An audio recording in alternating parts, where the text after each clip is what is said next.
जय हिंद फ्रेंड्स, हिंदी वाला YouTube channel में आपका स्वागत है। आज मैं कक्षा 12वीं के नाभादास द्वारा रचित छप्पय कविता का line by line Hindi earth explanation आपके साथ साझा करूंगा। तो स्टार्ट करते हैं। कविता का नाम है छप्पय। इसके दो पद हैं, एक जो संत कबीरदास द्वारा रचित हैं प्रथम पद, और दूसरा पद है जो कवि सूरदास द्वारा रचित है, उसे दूसरे पार्ट में बतलाया जाएगा। तो पहला पद है छप्पय, और छप्पय का अर्थ होता है 6 पंक्तियों वाला गेय पद, यानी गाने योग्य पद। छप्पय यदि पूछा जाए कि छप्पय में कौन सा समास है, तो छप्पय में द्विगु समास होगा, क्योंकि छप्पय का पहला पद संख्यावाची है और इसके कवि हैं नाभादास जी। यह छप्पय कविता इनकी प्रसिद्ध काव्य रचना भक्तमाल से ली गई है। इसके दोनों पद, संत कबीरदास द्वारा रचित पद और सूरदास द्वारा रचित पद, दोनों ही भक्तमाल से संकलित हैं। तो इसका पंक्ति है, इसमें कबीरदास का परिचय देते हुए बतलाएं कि कबीरदास एक खड़ी हिंदी बोली वाले कवि हैं, जो डायरेक्ट बोलने पर ज़्यादा यकीन रखते हैं। वो कभी भी किसी का मुख देखकर नहीं बोलते हैं, ना ही किसी के साथ पक्षपात करते हैं। जैसे उनकी बहुत सारी रचनाएं हैं, जैसे उन्होंने हिंदू और मुसलमानों दोनों ही संप्रदायों के ऊपर कटाक्ष करते हुए, व्यंग करते हुए कहा है कि यदि पाहन पूजे हरि मिले तो मैं क्यों ना पूजूं पहाड़, और उससे तो ताते तो चाकी भली जो पीस खाए संसार। यानी कि वे कहते हैं, हिंदू धर्म के पाखंड के ऊपर व्यंग करते हुए कहते हैं कि यदि पत्थर पूजने से हरि मिलते हैं तो उससे अच्छा है कि मैं पहाड़ पूजना पसंद करूंगा। अरे उससे तो कहीं ज़्यादा अच्छा है कि वो चक्की भली अच्छी है जो 2 पाटों के बीच में कोई अनाज पीसता है और उसे पूरा संसार भोजन के रूप में ग्रहण करता है। इसी तरह मुस्लिम संप्रदायों के धर्मानुरागियों को भी उन्होंने आईना दिखाते हुए यह कहा है कि कांकड़ पाथर जोड़ के मस्जिद लई बनाए, ता चढ़ी मुल्ला बांग दे का बहरा हुआ खुदाए। यानी कि वो कहते हैं कि तुम कंकड़ पत्थर जोड़ के मस्जिद बना लिए हो और उस पर चढ़ के दिन रात बांग दे रहे हो मुर्गे की तरह, क्या खुदा बहरा हो गया है जो तुम्हारी इबादत नहीं सुनता है? तो इस तरह से वो दोनों ही संप्रदायों को आईना दिखाने का प्रयास करते हैं। दोनों ही संप्रदाय में धर्म सुधार की बात करते हैं। पाखंड को वो बहुत ही ढोंग प्रवृत्ति का समझते हैं। तो इस तरह के कवि हैं कबीरदास। तो उन्हीं की लाइन है जिन्हें नाभादास ने अपने कविता में शामिल किया है। वे कहते हैं कि भक्ति विमुख जे धर्म सो सब अधर्म करी गाय। यानी कि भक्ति, मनुष्य परमेश्वर की भक्ति करे, उनके सद्धर्म पर चले, यही मनुष्य का परम कर्तव्य है। जो मनुष्य भक्ति और सद्धर्म से विमुख हो गया, अलग हो गया, वे सब कोई भी बड़े से बड़ा अधर्म कर जाएंगे। ठीक उसी प्रकार, क्योंकि हैबिट के साथ बहुत बड़ा लोचा है कि अच्छी आदतें हमें डालनी पड़ती है और बुरी आदतें अपने आप डल जाती है। अगर हम धर्म से जुड़े नहीं रहेंगे तो हमारे अंदर अधर्म वाली प्रवृत्तियां अपने आप ही आ जाएंगी। आगे कहते हैं कि योग, यज्ञ, व्रत वो दान, ये सब के सब व्यर्थ पड़ जाएंगे यदि मनुष्य सच्चे हृदय से भगवान का भजन न करे। वही बोलते हैं कि भजन बिनु तुच्छ दिखाए। यानी ये सभी चीज़ें, योग, यज्ञ, व्रत वो दान, ये सभी कर्म कांड सब कुछ शून्य हो जाएगा, सब कुछ तुच्छ है मनुष्य के सच्चे हृदय से भक्ति के आगे। इसलिए संत कबीरदास कहते हैं कि मनुष्य को अपनी सच्ची आराधना पे, सच्चे हृदय से प्रभु को पुकारने पर, उन्हें स्मरण रखने पर ध्यान देना चाहिए, ना कि दिखावे का पूजा पाठ, कर्म कांड ये सब करना चाहिए। फिर इसका आशय स्पष्ट करते हैं कि भक्ति विमुख जे धर्म सो, भक्ति विमुख जे धर्म सो सब अधर्म करी गाय। यानी कि जो मनुष्य भक्ति और धर्म से नाता तोड़ लिया, अपना मुख मोड़ लिया, अर्थात नास्तिकता की ओर आगे बढ़ गया, वह बड़े से बड़ा पाप कर सकता है, बड़े से बड़ा अधर्म करने से नहीं चूकेगा। वे सब अधर्म के मार्ग पर प्रशस्त हो जाएंगे।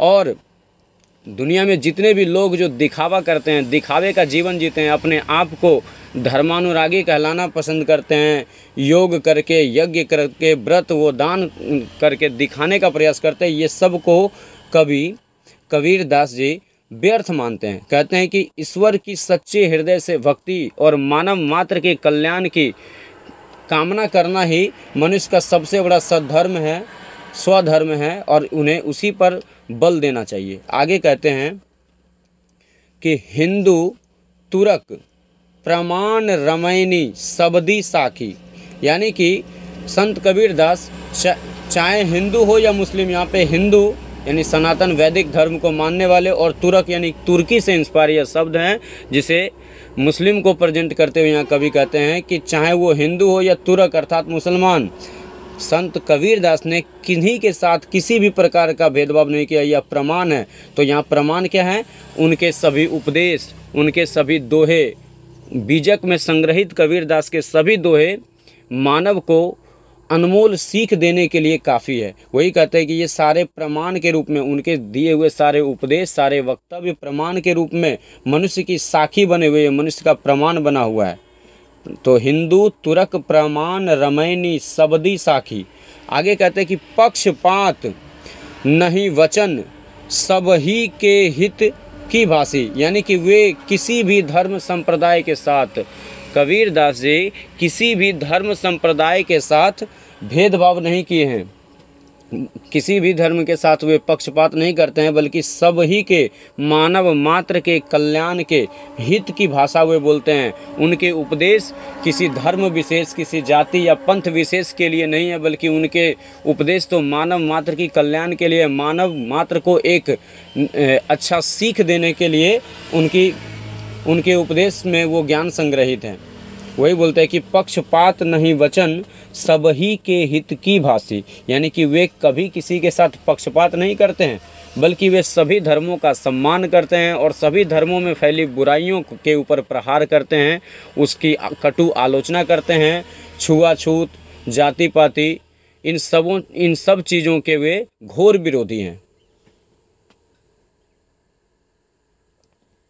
आगे कहते हैं कि आरूढ़, नाभादास जी कबीर दास की पंक्तियों को आगे बढ़ाते हुए कहते हैं कि आरूढ़ दशा 6 जगत पे, आरूढ़ मतलब होता है सवार हो जाना, यानी कि उस पर आरोपित होना। आरूढ़ यानी कहते हैं कि इस जगत पे आज चारों तरफ यह दशाएं आरूढ़ हो चुकी है, यह स्थितियां, यह कुप्रवृत्तियां समाहित हो चुकी हैं कि सभी जन मुख देखकर बोलते हैं, यानी कि खूब भेदभाव, खूब छुआछूत, खूब पक्षपात करते हैं। लेकिन कवि कहते हैं कि आरूढ़ दशा है जगत पे, लेकिन मुख देखी नहीं बनी। लेकिन संत कबीर दास कभी भी मुख देखकर किसी के साथ पक्षपात नहीं किए हैं, मुंह देखकर किसी की बड़ाई नहीं किए हैं और ना ही किसी की आलोचना की है। वही बोलते हैं कि मुख देखी नहीं बनी, मुंह देकर नहीं बोले हैं, बल्कि कबीर कानी राखी नहीं। कानी का मतलब यहाँ महत्व है कि कबीर दास किन्हीं भी चीज़ों को महत्व नहीं देते हैं। आखिर किन चीज़ों को महत्व नहीं देते हैं?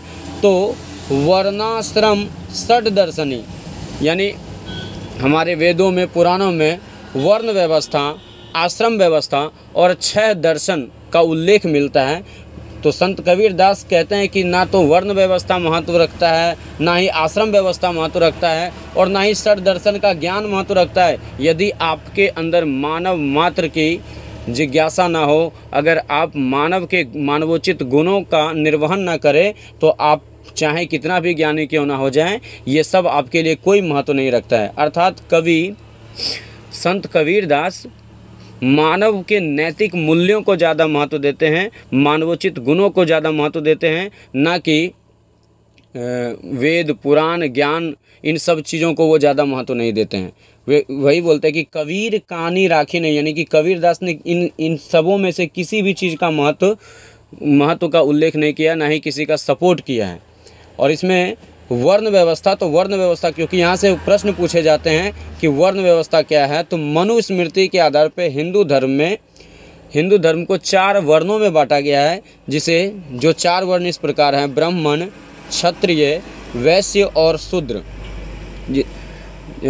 ये मनुस्मृति के आधार पर बांटा गया, जबकि प्रभु श्री कृष्ण गीता में साक्षात उपदेश देते हुए कहते हैं कि ये जो बंटवारा हुआ है हमारे समाज का, हमारे धर्म का, ये कर्मों के आधार पे हुआ है, ना कि जाति के आधार पे। ठीक उसी प्रकार श्रम अर्थात आश्रम व्यवस्था, प्राचीन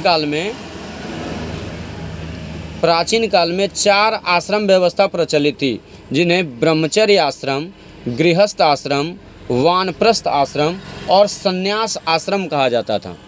तो ये आश्रम व्यवस्था यानी कि किसी मनुष्य के 100 वर्ष की आयु को निर्धारित करके उसे 4 भागों में बांटा गया, जिसमें शैशवावस्था से 25 वर्ष की आयु को ब्रह्मचर्य आश्रम यानी कि प्रत्येक विद्यार्थी इसमें शिक्षा ग्रहण करते थे और पूरी तरह से संपूर्ण ब्रह्मचर्य का पालन करके एक ब्रह्मचारी जीवन जीते थे।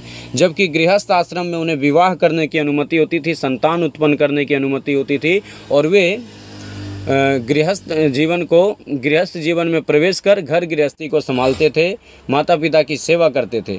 और वानप्रस्थ आश्रम में चूँकि इस समय माता पिता और उनकी संतान बड़े हो जाते हैं, उनका भी विवाह हो जाता है, तो इस वानप्रस्थ आश्रम में अर्थात इस उम्र में 50 से 75 वर्ष की आयु में यहाँ पे माता पिता क्या हैं कि एक अभिभावक की भूमिका में और ईश्वर की भक्ति में ध्यान मग्न करते हुए घर में ही निवास करते हैं। जबकि संन्यास आश्रम में यानी 75 से 100 वर्ष की आयु को संन्यास आश्रम कहा गया, जिसमें सब कुछ बेटे, बहू, पोते, पोतियाँ, नाती, नतनी, हर चीज़ का संसार से माया मोह त्याग करके हर मनुष्य मोक्ष प्राप्ति के लिए संन्यास अर्थात वैराग्य धारण कर इस संसार से, इस माया मोह रूपी संसार से नाता त्याग करके वे सन्यासी जीवन को व्यतीत करते थे और इस तरह से मनुष्य के जीवन को गति मिलती थी। इसे ही प्राचीन काल में आश्रम व्यवस्था कहा गया है। ठीक इसी प्रकार यहाँ 6 दर्शन अर्थात 6 दर्शनों का भी उल्लेख मिलता है। अब ये 6 दर्शन कौन से हैं? तो सांख्य दर्शन, जिसके प्रतिपालक थे महर्षि कपिल, यानी कि क्वेश्चन ऑब्जेक्टिव पूछा जा सकता है कि सांख्य दर्शन का प्रतिपादन किन्होंने किया, तो महर्षि कपिल। योग दर्शन के प्रतिपादक थे महर्षि पतंजलि। न्याय दर्शन के प्रतिपादक थे महर्षि गौतम। मीमांसा दर्शन के प्रतिपादक थे महर्षि जैमिनी और वैशेषिक दर्शन के प्रतिपादक थे महर्षि उलुक्कनाद और वेदांत दर्शन के प्रतिपादक थे महर्षि वादरायण। ध्यान रखें साथियों, यहाँ से बहुत ही अधिक वस्तुनिष्ठ प्रश्न पूछे जाते हैं। तो जहाँ तक हो सकता है ऑब्जेक्टिव सवाल का, तो उसका हर एक सवाल का आंसर देने का प्रयास इसमें किया गया है। आपने बड़े धैर्य व ध्यान से सुना, आपका आभार। जय हिंद।